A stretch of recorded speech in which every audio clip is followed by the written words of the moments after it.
What's up guys, welcome to the Gentleman's Plate. Today we have a very special guest, my wife, Ellie. Hi guys! I'm so excited to show you one of my favorite dishes today. It's called Pav Bhaji. That's right guys, Pav Bhaji is a popular Indian street food that literally means bread and vegetables. It's kind of like an Indian sloppy joe, but so much better. Alright, well let's let the viewers be the judge of that. So let's dive right into the recipe. Yeah. I'm gonna cut that out. Why? First, we want to set our Instant Pot to saute on high. We start off with a tablespoon of oil and a tablespoon of butter.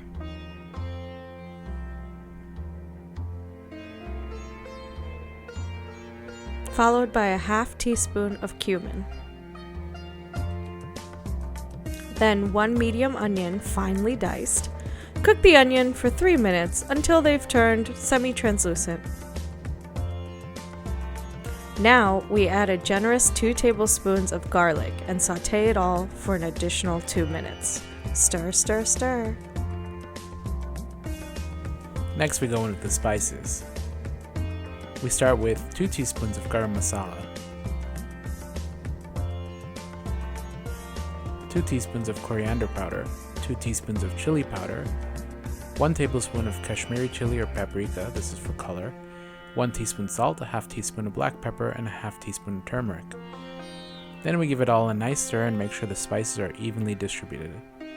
Once the spices start catching, we can add some water as needed to deglaze the pan and keep the spices from burning. Feel free to continue adding water as needed, a few tablespoons at a time. Now is a good time to put in 3 roughly chopped Roma tomatoes or 2 medium-sized round tomatoes. This will help cool down the pot and prevent the spices from burning further. But it also adds a nice tangy tomato flavor and a beautiful red color to the final dish.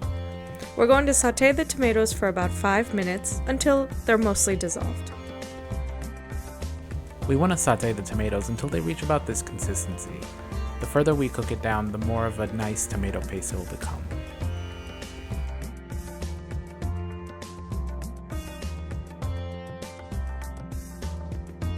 Now here comes the fun part, veggies. In this recipe I'm adding 1 medium bell pepper, 1 carrot washed, peeled and chopped, 2 potatoes peeled and cut into medium-sized chunks,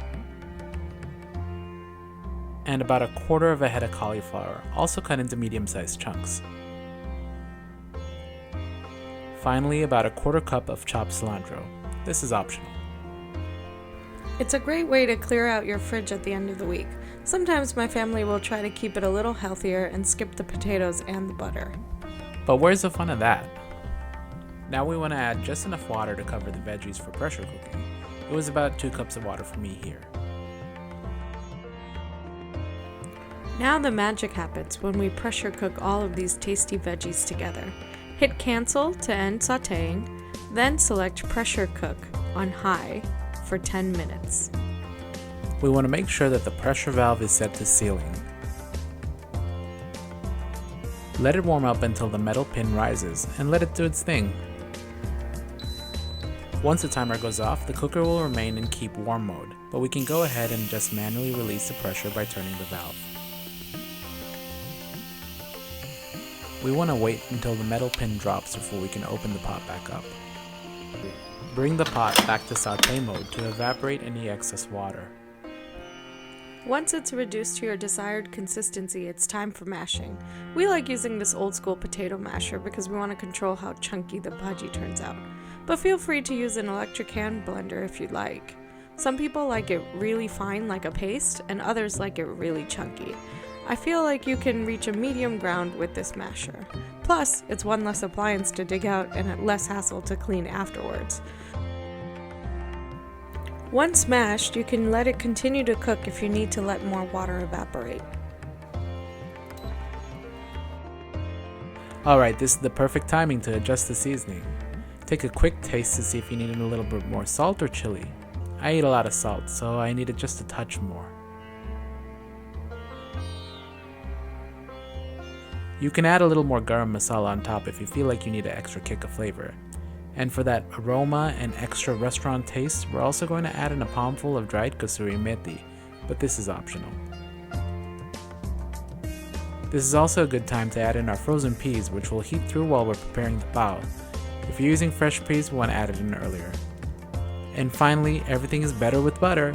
Add in your remaining 2 tablespoons of butter and mix well. Now that the bhaji is done, it's time to toast those buns. You can use a generous amount of butter or margarine. I'm using margarine because I want to keep it vegan. And make sure you get both sides and toast them nice and well.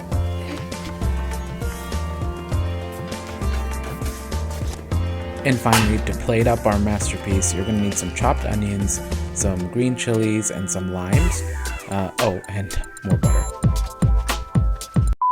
Well, there you have it, guys. Quick and easy Pav Bhaji, ready in 30 minutes. The Instant Pot really is a great way to cook this dish because it's pretty fast, but you can use a traditional pressure cooker, or you can even use a regular stovetop. Honestly, it's just a matter of boiling and mashing the veggies that is the hard part. So can we teach everyone how we eat Pav Bhaji at home? Yeah, let's do it. What's your method?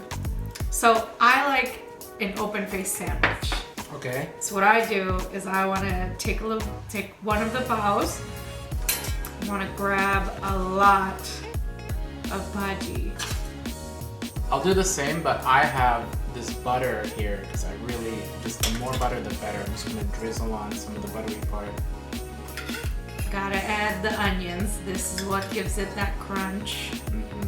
Now you can put as much lime or as little lime as you want. Some people like their bhaji a little limey, so I like a little extra. And I also use the green chilies on the side. So my method, similar to Helly's, is to put everything on top, but I like to take a bite of the pav and the bhaji and then chase it with the green chili. Alright, well cheers to Pav Bhaji. Let's hit it.